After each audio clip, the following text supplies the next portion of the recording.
Hello friends, hopefully everybody is fine doing good trading. अच्छा, last week में बड़ा एक इम्पॉर्टेंट डिसीजन आया था सुप्रीम कोर्ट ऑफ अमेरिका का, and that was regarding striking down Trump's के जो रेसिप्रोकल टैरिफ्स लगाए थे। वो उन्होंने कहा था कि इनके पास पावर नहीं है, ये वाइट हाउस के पूरी एक सेनेट से अप्रूवल के बाद लगना चाहिए था एंड कांग्रेस से। ओके, अच्छा, अब हुआ क्या कि ट्रम्प साहब जो हैं वो तो आपको पता ही है कितने फ्यूरियस हैं। तो उन्होंने सबसे पहले तो उन्हीं को झाड़ दिया कि भाई ये जो बैठे हुए हैं इनमें से मुझे बहुत सारे तो अच्छे ही नहीं लगते। और उसके बाद फिर उन्होंने एक एग्जेक्टिव ऑर्डर साइन कर दिया और 10% टैरिफ्स जो हैं वो और मज़ीद लगा दिए कंट्रीज़ के ऊपर फॉर 2 मंथ्स। ठीक हो गया। अच्छा, पहले तकरीबन 2.5% थे टैरिफ्स अमेरिका के। इन्होंने कहा कि भाई जितना वो लगाते हैं हम उसके बराबर तो कम से कम लगाएं, और मिनिमम उन्होंने उसके बराबर और प्लस इसके अलावा डिफरेंट जो कंट्रीज़ हैं, जिस तरह ये यहाँ पे लिखा हुआ है कि 2.5% लगाए थे जब ट्रम्प आया तो 2.5% थे। और फिर उन्होंने मिनिमम जो है वो रेसिप्रोकल, मतलब जितना किसी कंट्री ने लगाया है तो उतना, और कुछ कंट्रीज जो उनको पसंद नहीं थी तो उसके ऊपर जितना उन्होंने लगाना चाहते थे वो लगा दिया। ठीक हो गया जी। तो ये न्यूज़ आई जिसके बाद गोल्ड जो है वो ट्रिगर किया, और पहले जब जैसे ही न्यूज़ आई तो गोल्ड एकदम से शार्प डाउनफॉल लिया। एंड वी वर एक्सपेक्टिंग कि अब जो है ना वो गोल्ड जो है वो नीचे जाएगा। बहुत बड़े बड़े इन्फ्लुएंसर्स भी कह रहे थे, बट अल्टीमेटली जब जैसे ही ये न्यूज़ आई तो मैंने कहा कि फ़ौरन जो है वो अपने जो आपके सेल के ट्रेड्स हैं उनको मैनेज करें, क्योंकि अब डोनाल्ड ट्रम्प साहब अपनी चवलें मारने पे उतर आए हैं। ठीक हो गया जी। अच्छा, अब जब चवले मारने पे आ गए तो अब हमारे पास ये एक बहुत ही इंपॉर्टेंट रेजिस्टेंस जोन है।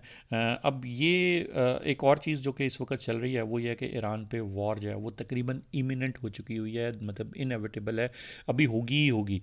क्योंकि मैंने आप लोगों को पहले ही बताया कि डोनाल्ड ट्रम्प बेशक चाहें ना चाहें, लेकिन डोनाल्ड ट्रम्प जो है वो एज अ पपेट काम करेंगे इसराइल का, और वो उसके ऊपर अटैक करेगा ही करेगा।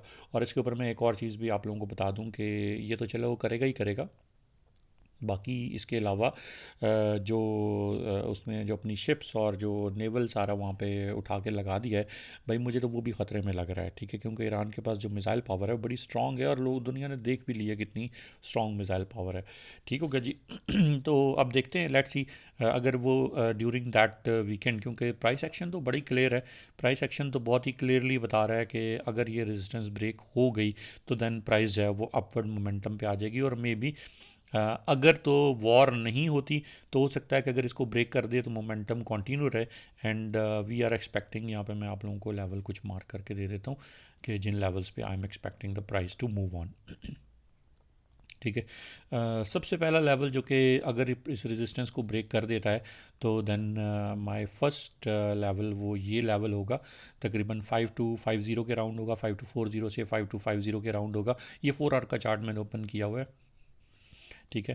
तो ये मैं इसको यहाँ से बता देता हूँ आपको, अगर ये ब्रेक करके तकरीबन 5125 से ऊपर क्लियर ब्रेकिंग दे देता है, ये मैं इसको यहाँ पे बताता हूँ, कोई भी एक 4 आवर की कैंडल जो है वो आपको नज़र आ जाती है कि यार ये तो बड़ी क्लियर जो है ना ये ऊपर की तरफ ब्रेक होकर आ गई है, तो देन फिर रीटेस्टिंग के ऊपर आप लोग एंट्री करेंगे with retesting on that level. तकरीबन 5125 का हो सकता है, 5120 5125 ये लेवल हो सकता है, and you can hold till 5250। ठीक हो गया जी। ये this is what I expect for the market. Alternate scenario में अगर तो बहुत ही ज़्यादा कोई एक्सट्रीम केस हो जाता है, एक तो ये कि जैसे ईरान और अमेरिका की जो सुलह है वो हो जाती है इसराइल और अमेरिका, इसराइल ईरान की, जो कि नहीं होगी। डेफिनेटली एक दजाली निज़ाम है जो आप लोगों को पहले मैंने बताया कि ये होगा ही होगा, आज नहीं तो कल हो जाएगा। तो बहरहाल अगर कोई अभी की न्यूज़ आ जाती है तो देन प्राइस जो है वो यहाँ से हो सकता है कि वन टाइम पे बाउंस ले सकता है, वन टाइम बाउंस लेके फिर यहाँ से वापस चला जाए। ठीक है, देर इज़ पॉसिबिलिटी, सो इसको भी आपने नज़र में रखना है। हो सकता है ये रेजिस्टेंस जो आ रही है 5125 की, यहाँ से प्राइस जो है वो एक दफ़ा बाउंस बैक करे, तकरीबन 5050 के लेवल पर आए, और उसके बाद फिर प्राइस जो है वो ऊपर की तरफ इसको ब्रेक करके और फिर चले जाए। ठीक है, तो देर इज़ पॉसिबिलिटी, ये दोनों सूरत हाल हो सकती हैं। ठीक है। अच्छा, इसको भी मैं यहाँ पे मार्क कर देता हूँ कि हमें बाइंग जोन यहाँ पे देखना है अपना। ये एरिया है, ये यहाँ पे मैं बता रहा हूँ आप लोगों को, ये एरिया है। ठीक है, और ये भी एक अच्छा एरिया है। ठीक है, अगर प्राइस यहाँ पे आ जाती है तो that will give us a good opportunity. बहुत ज़्यादा डिस्काउंट हो जाएगा, लेकिन मेरा नहीं ख्याल आएगी, लेकिन बहरहाल फिर भी अगर तो कोई ऐसी सिचुएशन आ जाती है तो दिन, या हो सकता है कि टैरिफ्स को जो उनका सुप्रीम कोर्ट है वो कह देता है कि नहीं भाई, टैरिफ्स आर डन, ये कोई कहानी नहीं है डोनाल्ड ट्रंप को हटाने। खैर आप ख़ुद देख लें कि क्या पावर्स हैं, क्या किस तरीके के वो देखें। उसने सुप्रीम कोर्ट ने रूल अगे उसके ख़िलाफ़ फ़ैसला दे दिया, वो भाई साहब बहुत 10% और लगा के बैठ गए। ठीक है, तो हमारे पास तो नवाज़ शरीफ को कहा था कि भाई ही इज़ नाअहल, तो वो चला गया। ठीक है, मतलब इतनी पावर थी सुप्रीम कोर्ट की, तो आप देख लें कि बाहर कितनी पावर है। आप तो अपने मुल्क को रोते रहते हैं, आप ज़रा बाहर भी नज़र दौड़ाएं। ठीक हो गया जी। अच्छा, नेक्स्ट वीक में प्रेसिडेंट ट्रंप की वेंसडे को स्पीच भी है।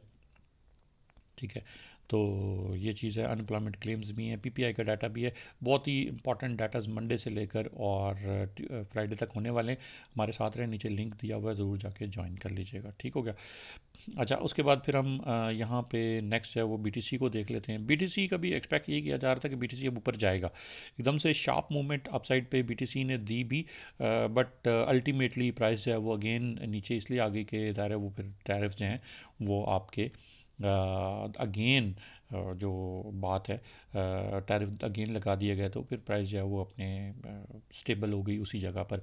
तो आई एक्सपेक्ट के प्राइस जो है वो मज़ीद नीचे ही गिरेगी, और ये मैंने लेवल्स आप लोगों को बता दिए हुए हैं, पिछले लास्ट वीक में भी बता दिए थे, इस दफ़ा दोबारा बता रहा हूँ कि we will look for around this area, तकरीबन 57,000 का है। और नेक्स्ट अगर यहाँ से भी ड्रॉप देते थे तो फिर हम बाइंग एरिया यहाँ पे 47,000 का देंगे। We will wait for that. ठीक है, ये एरियाज़ इनका हम वेट करेंगे। अच्छा, ऑयल की प्राइसेस मैं पहले ही बता रहा था, ऑयल की प्राइसेस ऊपर जाएंगी। ठीक है, ऑयल की प्राइसेस जो हैं वो आप लोगों ने देख लिया लास्ट वीक में। जब ये स्टेट ऑफ हॉर्मज़ के अंदर एक्सरसाइज स्टार्ट हुई तो मैंने कहा था कि ये प्राइसेस ऊपर जाएंगी, और ये मज़ीद ऊपर जाएंगी। ये तकरीबन हो सकता है, ये तकरीबन ये जो मैंने लास्ट ये जो बताया था ना 70 के एरिया, इस एरिया पे आ जाएंगी। ठीक है, और इसमें कोई शक शुबे वाली बात नहीं है।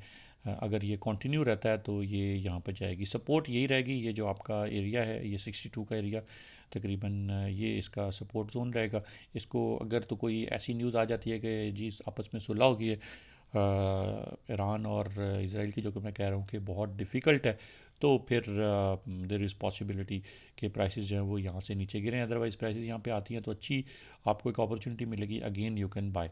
ठीक है, तो ये 64 का एरिया ये भी अच्छा एरिया है, यहाँ से भी बाय हो सकता है। अलबत्ता यह कि ये एरिया बहुत अच्छा है 62 का, अगर यहाँ पे आ जाती हैं किसी भी रीज़न की वजह से।